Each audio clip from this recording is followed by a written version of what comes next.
Do you hate ads? I hate ads. You know what I love? Patreon.com/inkdependence, where patrons get access to a patron-only Discord, ad-free videos, and the joy of knowing they help support this channel. Hello folks, welcome to Inkdependence. I'm Mike, and today I have another ink for you. This one is from Kiwi Inks, that fun little Kiwi right there. I generally have liked Kiwi inks a whole lot, but this review, honestly, I don't really like this ink. It's not good. This is a Rainbow in a Bottle, which is a delightful name, and I'm like, yeah, I love that. I like this little sample bottle. I bought this from Helen's Creations. These are pretty nice. I should have known from the top that I wasn't going to dig this ink, but whatever. I'm like, let's give it a try, because why not, right? Well, I'll show you why not. All right, so this is Kiwi Ink Rainbow in a Bottle on my usual Nebula Casual Note 90 GSM paper, and I'm gonna put a backing sheet behind here because actually the next page is almost darker on the page than Rainbow in the Bottle is. So, woof. All right, so this is what it looks like. It is an extremely pale, I don't know, sort of turquoisey ink, I guess, maybe slightly tealish. I don't know what to call that color. It's kind of ghostly. I do like the multi-chrome action there. I think that's the most interesting thing about it. I wouldn't say it's a whole rainbow. It's got like some pink and blue and green and some of that sort of thing. It's okay. I mean, it's got a good number of colors, I guess. Medium, I would say, is the flow. It didn't have any problems stopping up. I didn't have it in a pen all that long, a day or so maybe. But it's so thin and light that it's just not going to be for me. Weirdly, the performance on the 20-pound paper is not great.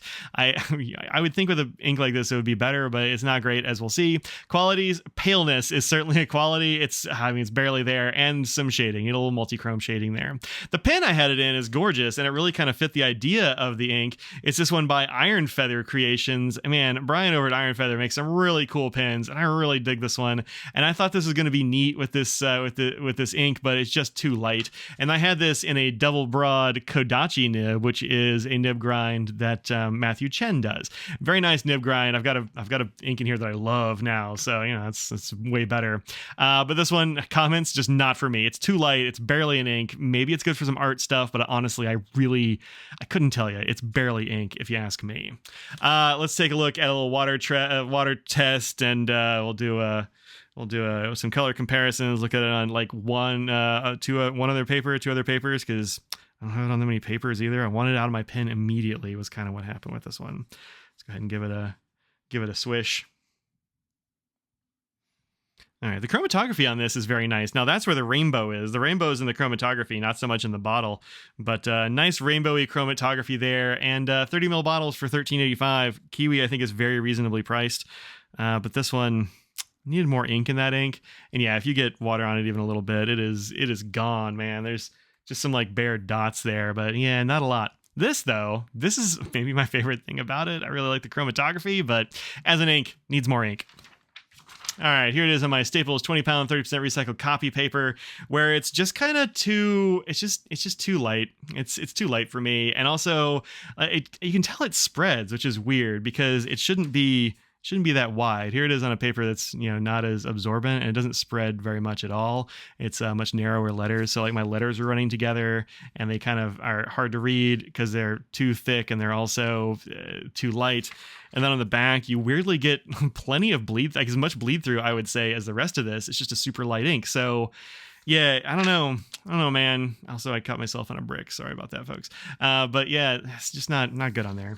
And here on my Morriman Juris paper, which is supposed to be the top end for Morriman papers, it's just too light to read. I didn't even want to write that much on here since I'm tired of this. I had to write this review, get this done, and get it out of my pen as ASAP as possible because I didn't want to not enjoy this pen, So it's all right. Enjoy the text from Roman Mars and Kurt Kolstad if you can read it. But yeah, it's just not great. Not great at all.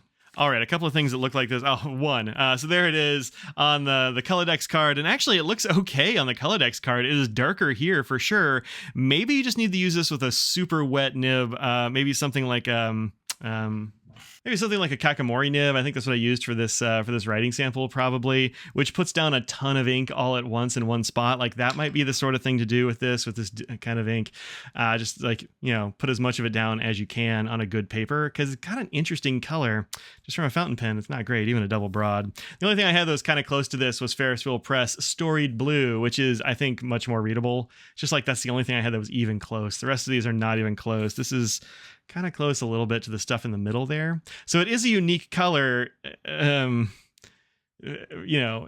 far as there's color, but I just don't have anything like it. And yeah, I don't know. I don't like reviewing stuff that I don't like, because that's no fun. I don't want to say like, no, I don't like this thing, but this one's not for me. If this one's for you, let me know how you used it, or what made this ink sing for you, because I would love to like it, because I've got a bunch left. So there you go. There's the little bit of rainbow in a bottle, and just like a rainbow, if you look at it at the wrong angle, it disappears. So there you go. That's it. Thanks very much for watching. I'll see you in another video. Until then, peace out.